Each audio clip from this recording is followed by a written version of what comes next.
आज के case studies के इस लेक्चर में बात करेंगे पत्नी को मिलने वाले मेंटेनेंस की। दरअसल पत्नी को 4 प्रकार से अलग अलग तरीके से पैसा दिया जाता है। एक इंटरिम मेंटेनेंस या मेंटेनेंस के नाम पर दिया जाता है। दूसरा होता है स्थायी भरण पोषण, जिसे आप एलुमनी कहते हैं। तीसरा होता है लिटिगेशन चार्ज, जो आप केस लड़ने के खर्चे के नाम से जानते हैं। और चौथा होता है कॉम्पल्सेशन, यानी कि मुआवजा। तो 4 प्रकार से आपको अपनी पत्नी के लिए भरण पोषण देना पड़ता है। अब कानून ये कहता है कि हाँ, आप चाहे तो 4 प्रकार के भरण पोषण देने से बच सकते हैं। तो कोर्ट के ऐसे एक नहीं अनेक निर्णय हैं जिसमें पत्नी को इन 4 में से किसी भी एक प्रकार का एक पैसा भी देने का आदेश कोर्ट ने नहीं किया। तो आज के केस स्टडीज के इस लेक्चर में आपको बहुत सारी डिटेल में जानकारी मिलने वाली है कि अगर ये कंडीशंस हैं तो फिर आपको चारों में से किसी में भी एक पैसा अपनी पत्नी को नहीं देना पड़ेगा। लेकिन हाँ, कंडीशन जरूर होंगी, लेकिन आपने उसे फुलफिल नहीं किया तो आपको इसका बेनिफिट नहीं मिलेगा। तो चलिए आज के स्टडीज के इस लेक्चर में आपको कानून भी बताएंगे।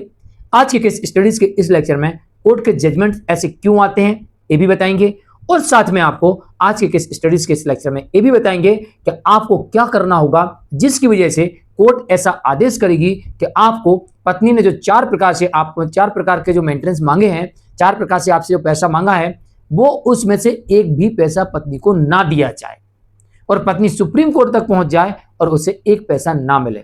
ये आपको कंडीशंस कोर्ट में फुलफिल करना पड़ेगी, तभी आपको इसका पूरी तरह से बेनिफिट मिलेगा। जय जिनेंद्र, मैं मुकेश जैन। वीडियो को लाइक और शेयर कर दीजिए। चलिए शुरुआत करते हैं और इस तरह जजमेंट्स पाने के लिए दिए गए नंबर पर आप हमें संपर्क कर सकते हैं। नंबर 1, सबसे पहले बात कर लेते हैं उस जजमेंट की जिसमें यह कहा गया है कि अगर पति कोर्ट में यह साबित कर दे कि उसकी पत्नी एडल्ट्री में है, तो कानून भी यही कहता है कि अगर उसकी पत्नी एडल्ट्री में है तो उसे किसी भी प्रकार का भरण पोषण नहीं देना पड़ता है। जहां पर आपको भरण पोषण नहीं देना है वहां पर केस लड़ने का खर्चा भी आपको नहीं देना पड़ता है। साथ ही जब आपके केस में कोर्ट ये कहे कि आपकी वाइफ एडल्ट्री में है तो वहां पर कॉम्पल्सेशन देने की बात तो उठती नहीं और आपको कॉम्पल्सेशन भी नहीं देना पड़ेगा। तो ये चारों प्रकार के मेंटेनेंस से आप बच सकते हैं जहां पर आपकी वाइफ एडल्ट्री में है, यानी एडल्ट्री से मतलब यहां पर कि वो उसके साथ लिविंग में रह रही हो, किसी के साथ फिजिकल रिलेशन बना रही हो, या फिर वो रीमैरिज कर चुकी हो। इन तीनों प्रकार को आप एडल्ट्री में काउंट कर सकते हैं। तो आपको सिर्फ साबित करना पड़ेगा और जैसे ही साबित करते हैं, आपके हाथ में सबूत आते हैं, उस वक्त आपके केस में आदेश मेंटेनेंस का हो चुका हो या होने वाला हो, दोनों ही तरीके से आप रुकवा सकते हैं। अगर हो गया है तो उसे रद्द करवा सकते हैं और अगर होने वाला है तो एडल्ट्री के प्रूफ दिखाकर आप रुकवा सकते हैं। नंबर 2, पत्नी पढ़ी लिखी है, कमाऊ है, कमा सकती है, कमाने लायक है, कमा रही है, भरपूर कमा रही है, अच्छी खासी इनकम है, तो फिर आप 3 प्रकार के मेंटेनेंस से तो पहली फुर्सत में बच गए। पत्नी कमा रही है, अच्छा खासा कमा रही है, कमाने के लायक है। अगर कमाने के लायक है तो कोर्ट यहां पर यह आदेश कर सकती है कि पत्नी को मेंटेनेंस ना दिया जाए। ये भी आदेश कर सकती है कि कुछ समय के लिए, लिमिटेड टाइम के लिए, 6 महीने, साल, 2 साल, इससे ज्यादा ना दिया जाए।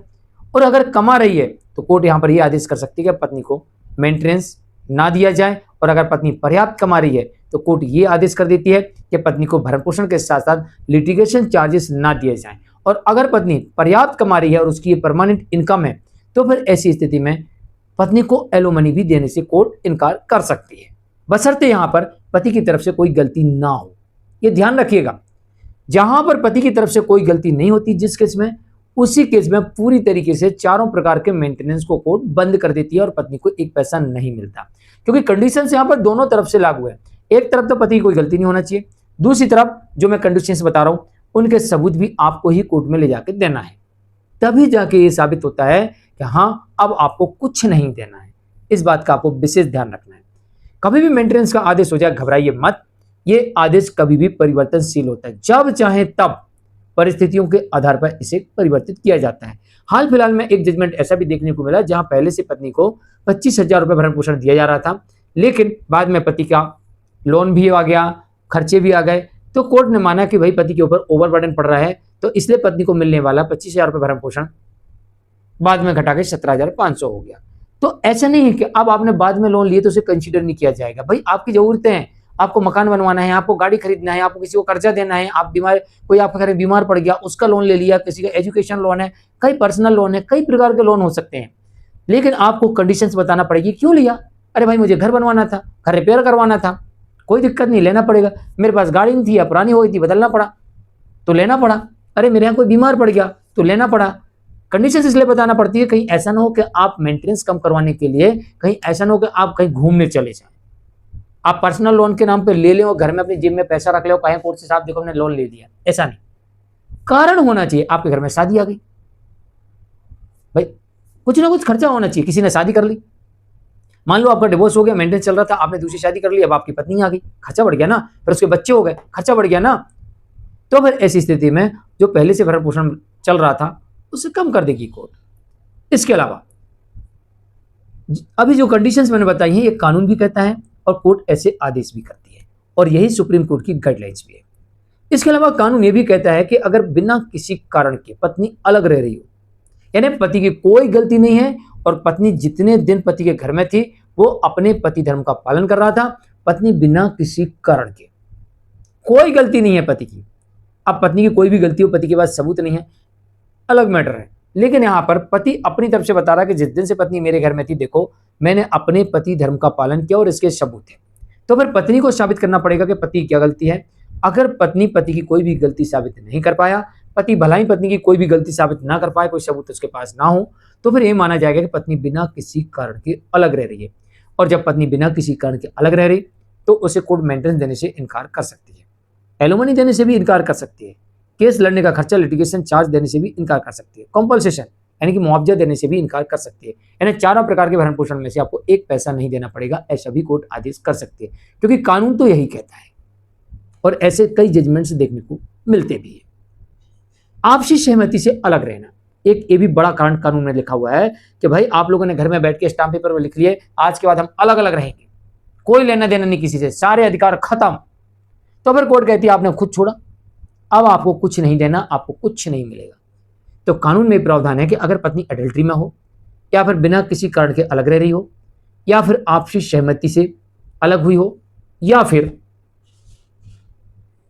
वो वेल क्वालिफाइड हो, पढ़ी लिखी हो, या कमाने में सक्षम हो, या कमा रही हो, ऐसी कंडीशंस में अगर पति ये साबित कर देता है कि उसकी कोई गलती नहीं है और उसने अपने पति धर्म का पूर्णतः पालन किया है, तो फिर ऐसी स्थिति में मिलने वाले चारों प्रकार के मेंटेनेंस को कोर्ट डिसमिस कर सकती है, क्योंकि कानून भी यही कहता है, गाइडलाइंस भी यही कहती है, और जजमेंट्स भी ऐसे ही देखने को मिलते हैं, और पत्नी को एक पैसा नहीं मिलेगा, ऐसा आदेश हो सकता है।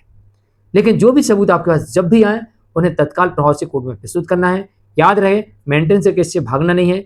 जब भी आपको मेंटेनेंस केस का समन मिलता है, तुरंत रिसीव करके न्यायालय में उपस्थित होकर अपनी तरफ से वकालत, यानी वकील साहब अपनी तरफ से वकालतनामा पेश करेंगे, आपको अपनी तरफ से जवाब पेश करना है, आपको अपनी तरफ से एफिडेविट देना है, आपको अपनी तरफ से बैंक स्टेटमेंट देना है, आपको अपनी तरफ से सारे खर्चों की लिस्ट देना है, और आपको अपनी तरफ से एसेट्स की लिस्ट देना है, आपको अपनी तरफ से लायबिलिटीज की लिस्ट देना है, और आपको अपनी तरफ से अगर पत्नी की कोई इनकम है तो उसका सबूत देना है।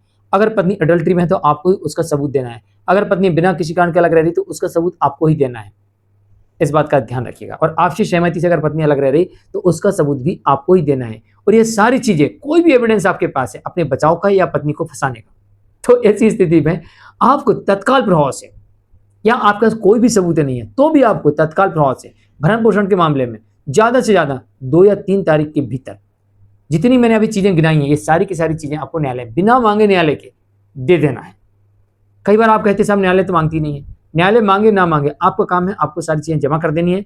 उसके बाद न्यायालय को जो करना वो अपने विवेक से अपना काम आगे बढ़ाएंगे। लेकिन ऐसी स्थिति में आप इंटरिम मेंटेनेंस से बच सकते हैं, इस बात का विशेष ध्यान रखिएगा। यानी कि आप फटाफट 2, 3, 4 तारीख के भीतर सारी चीजों को कोर्ट में सबमिट कर देते हो, तो ऐसा हो सकता है आपके केस में कि आपको इंटरिम मेंटेनेंस ना देना पड़े। ऐसा भी हो सकता है कि आवेदन दिनांक से ना देके भरण पोषण आदेश दिनांक से देना पड़े, और ऐसा भी हो सकता है कि आपको ना इंटरिम देना पड़े ना अंतिम देना पड़े, ये भी हो सकता। तो जितनी जल्दी आप अपने केस में करेंगे उतना ज्यादा आपको बेनिफिट मिलेगा। आज के लिए इतना ही, नमस्कार।